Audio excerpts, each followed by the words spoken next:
Hello and welcome to some more Star Citizen. I've got a Star Citizen newsletter that I want to go through, but also talk about the In Case You Missed It sale, which is happening next week. We've also got a new Alpha 4.0.1 patch that went out onto the Open PTU as they sort of push that towards getting into a more playable, stable state for a preview build and then live build. Well, let's just jump in. So, Star Citizen newsletter. Alpha 4.0.1 is now open to all backers in the PTU. We're in the final stages of testing to ensure this update is polished and ready for its live server release.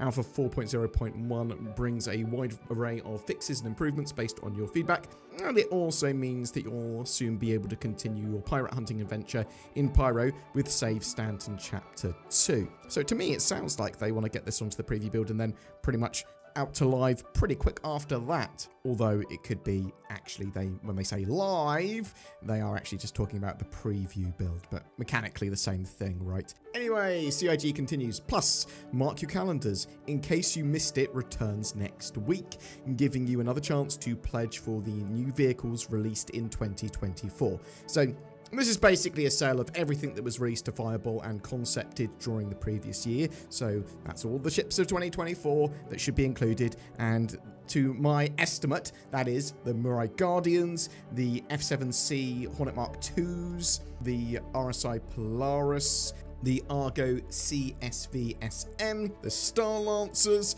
the Argo Atlas, that sort of suit, although that's actually available in-game, in in-game shops, the Sabre, Peregrine, and Firebird, the Zeus Mark IIs, the Argo MPUV Tractor, the T1, the Terrapin Medic and Urza Medivac, the Mirai Pulse and LX, the Retaliator Gold Standard with its modules, the Anvil Paladin Gunship, the Drake Ironclad and Assault, and maybe the Santokyai and X1 series. I would expect some big ship packs as well. It's going to be a relatively large sale. And talking of ships, the latest sneak peeks in the newsletter appear to be, I believe, of the Misk Fortune, which I think is going to be a salvager version of the Prospector. The latest sneak peek appears to be of the exterior, and the previous one, the interior, around the same location. Anyway, that's just what I reckon about that. Also, the Daymar Rally is on today, Saturday the 18th of January, which you can watch on the twitch.tv/Atmo Esports Twitch channel. Go there, check it out. You can check out the VOD as well if it's already gone and done. It's going to be a long time, lots and lots and lots of different races going on there over that large Daymar course. Other things you've got to look forward to soon. We should see the monthly reports real soon. We should see, well, potentially, it's going to be sort of mid-February, a roadmap update. Inside Star Citizen and Star Citizen Live should be returning pretty soon, hopefully next week. There's some Star Citizen financials and announcements that should be coming out in the not too distant future as well. Also, there's been an Alpha 4.0.1 new PTU patch. So with this latest release, the jump points have been re-enabled. They were disabled in the previous patch. Still, they are focusing on stability, performance, and bug fix testing, as well as the Save Stanton Chapter 2 event in Pyro.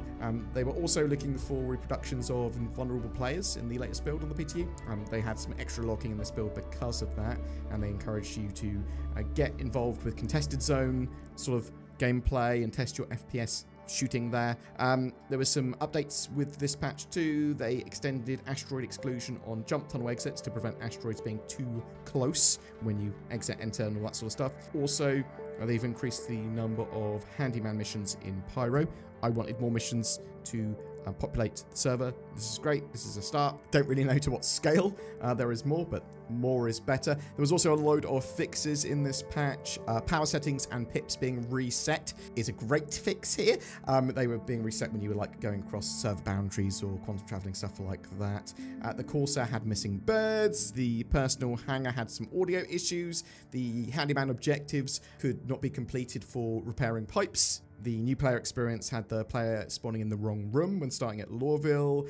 The Spirit A1 cargo could occupy the same place as its ordnance. Hovering over the share option of an accepted contract whilst not in a party could cause the tooltip to persist. Accessing a terminal with a weapon or gadget in your hand could kick you out of the screen on the terminal that you were trying to use. Attempting to land in a party member's vehicle, hangar, and bumping the ships causes the turrets to turn hostile towards the ship attempting to land.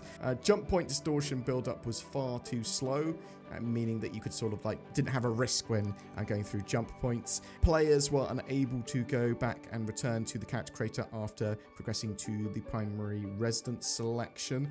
Overhead medical screens didn't display any information. There were client stalls when commencing Arena Commander FPS game modes. They also fixed issues causing you to be disconnected but not to display an error, and they fixed issues causing large amounts of client crashes when using Vulkan. This should be absolutely great for a lot of people that want to use Vulkan. And they fixed an additional client crash, 2 server crashes, and 2 server deadlocks. So yeah, the 4.0.1 patch is actually getting into a pretty good state. The fixing of some of the annoying bugs with you transitioning between servers and quantum traveling. Yeah, getting those solved was essential. There's still a variety of known issues for Cloud Imperium to work through, and then just generally more bug fixing, more stability, more performance.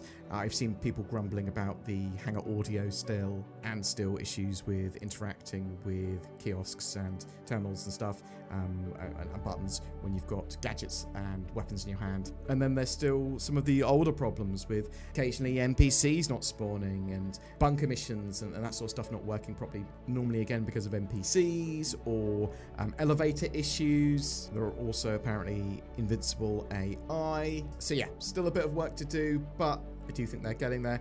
Hopefully by the end of next week it should be in a pretty good state, that 4.0.1 patch, and then we'll see how close they are to moving on to preview if not already, and then live after that. But I'm really interested to know what you think. Are you playing 4.0.1 now? What's your experiences of that? Great, or super buggy and broken, or a mixture of the two, and what bugs are you having? Is there anything that you want to pick up during that in case you missed it sale, or you're just going, actually I'll get it all in game? If you would like to further support the channel, there's a join button under my videos. You can also like, subscribe, share these videos. Commenting on one of our videos also gives you a chance to win a Mirai Guardian this month of January. That was kindly given to us by Cloud Imperium Games. We've got some affiliate links and stuff like that below as well. You've got NordVPN. If you want a VPN, click that link. You can get NordVPN. It helps the channel. You get NordVPN. I'm happy. I use it. You'll be happy as well.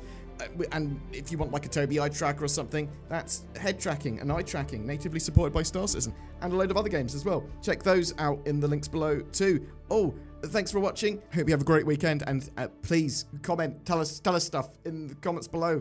That's where the comments are.